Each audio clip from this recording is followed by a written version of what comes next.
You got a podcast? Yeah, definitely, man. Smoke a Lot Radio, a few podcasts, man. But the big one is Smoke a Lot Radio. We are part of Digital Soapbox Network, Watch Pod TV.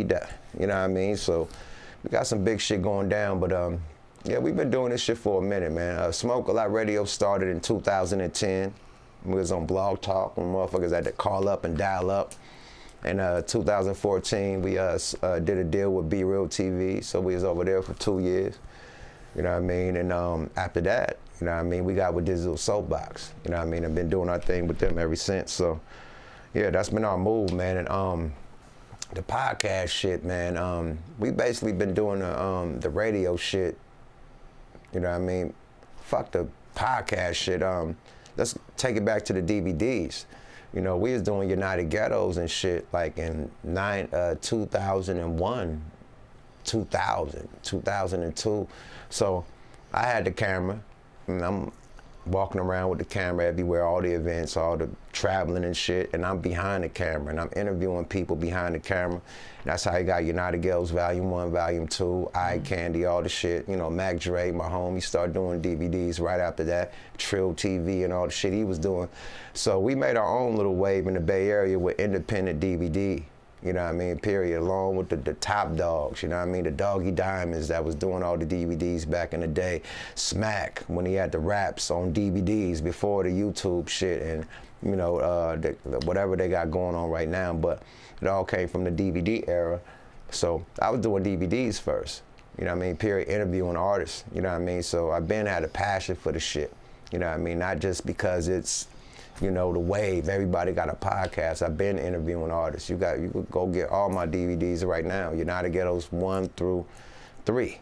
I'm interviewing everybody, you know what I mean, behind the camera. So that's been my passion, you know what I mean, just behind the camera. And just trying to give the insight, you know what I mean, to behind the scenes. Like, I don't want the normal interview of an artist. I want a motherfucking artist to be telling me about, yo, we gonna go through your neighborhood, we gonna talk about where you was raised up, you know what I mean, like the real shit that you don't give the average motherfucker on your interview. So I was pressing the line back then, you know what I mean, period, and it influenced a lot of people. Shout out to Hood DVD, legendary, you know what I mean, they definitely, you know what I mean, was rocking with in the circle. We was all in the same circle. Mac Dre, me, Hood to Hood, we was all in the same circle at the same time doing DVDs. So, do you have a favorite interview? Mac Dre. Duh. Mac Dre, man. Is it out? Yeah, it's United Ghettos Volume 1. So no, I mean, is it on YouTube? Yeah. Okay. Yeah. So they didn't cut the shit up. United Ghettos all over this motherfucker. So United Ghettos Volume 1, we do the whole Mac Dre interview. Then right after that, we go into the little hyphy, Ghost Ride the Whip type of scene, and that was a movement. Like, that part of the DVD was felt to where you had Free Big Meech, but you had people out there in Atlanta, you know what I mean, with Mac Dre and Sugar Wolf, you know what I mean? Not Sugar Wolf, was it? Yeah, Sugar Wolf. Mac Dre and Sugar Wolf was doing the Thiz dance and shit, boom, and then it led to everybody doing Thiz dance and everybody in the Bay Area. That Thiz dance clip, and it got clips with Mac Dre and them dancing at the compound and shit. That clip is so monumental. Like, it just influenced everybody. That was like the shit that made the DVD go viral. So Mac Dre, that was the dopest interview, period. That's what made United Ghettos go viral. Made everybody tap in with United Ghettos when Mac Dre was on that motherfucker. Him and goddamn Sugar Wolf, when they was doing their thing up there in Denver, and they was dancing and shit, boom, then everybody, you got the motherfucking Something Terrible in there going crazy. You got, nigga, the whole chop up that we did with that, as far as the editing, was bananas. You got footage from E40 Mustard and Mayonnaise video shoot, all spilled through that bitch. So yeah, just the footage that I had, you know what I mean, and was able to chop up with that interview was dope. So Mac Dre, definitely. Do you have any stories hanging out with Mac Dre? Do I? That's my guy. You know what I mean? That was one of my best friends. It ain't like Tupac, where I met him, you know what I mean? Nah, me and Dre is like this. You know what I mean? Is there anything you can share? Funny or gangster? Like what type of story you want? Either or, both. I'm down to hear them both.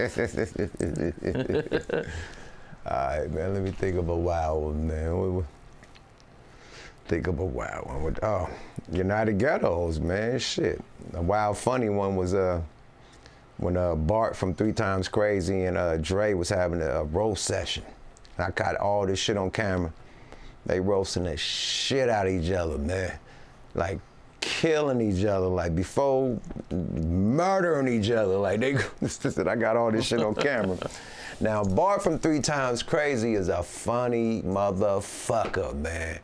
So yeah, he was giving it to Dre, told Dre he had the extra medium pants on. He had the skinny jeans before skinny jeans was popular. So and he said he had the extra mediums, like it's just legendary moments and shit like that. But Dre, I'm gonna give y'all some game, man.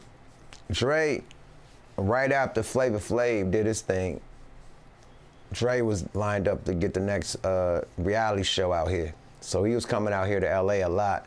You know what I mean? Tapping in with me, my cousin, hella people. So he was tapping in with my cousin KP so much that he'd leave his car at the condo and switch cars with my cousin and shit, and take my cousin's car and my cousin would take his car and shit. So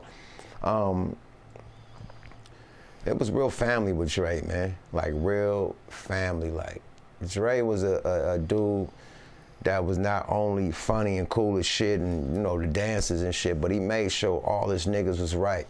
Like, Dre would do a show, and he's getting the money. Bust that bitch down to everybody. Something terrible, or everybody getting a cut. He made sure he'd go to the mall, he buying everybody outfits, not just him. He's that type of dude that was just taking care of the whole movement, the whole Thiz movement, you know what I mean? He just made sure them niggas had, you know what I mean? And that's what I admired about him, like a dude that didn't have a fucking hate bone in his body. You know, a lot of these rappers nowadays, fuck that nigga, I'm better than that. Fuck this nigga, I do that. Like Dre was the opposite. Dre wanted to find them niggas, you know what I mean, the dopest niggas. Put them on, like, man, I need woo-woo. Oh, woo-woo was dope. Bring him over here. We gonna do this shit together. So he was with more of getting all the dopest motherfuckers and we mob together instead of, fuck that nigga, I'm the best. Fuck him, I'm the best. He was the first one to literally bring all types of factions of the Bay, Sacramento, Vallejo, Richmond, Oakland, Frisco, EPA, like all factions of the most dangerous parts of fucking the Bay Area in Northern Cali together as one.